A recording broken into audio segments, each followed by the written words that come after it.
Hello guys, in today's video I'll show you how you can use OBS as a virtual camera on Omegle. First of all, what you need to do is search OBS, go on the first link, and then you have to click download for Windows. Then it will be downloaded, and when you open it you just have to click next, and then finish, and it's so simple to set up. I won't show it on this video. You can do it on your own very easily. So when you download OBS and install Windows, you have to open it like this, and it's an interface of our OBS. Now, as you can see, I'm recording, and I'm recording this screen. You can do this magic trick.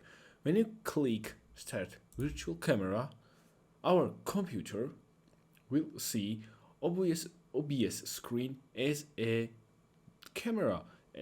So when you go on Omegle, you can turn on OBS camera and it will show your screen or whatever it will be on OBS.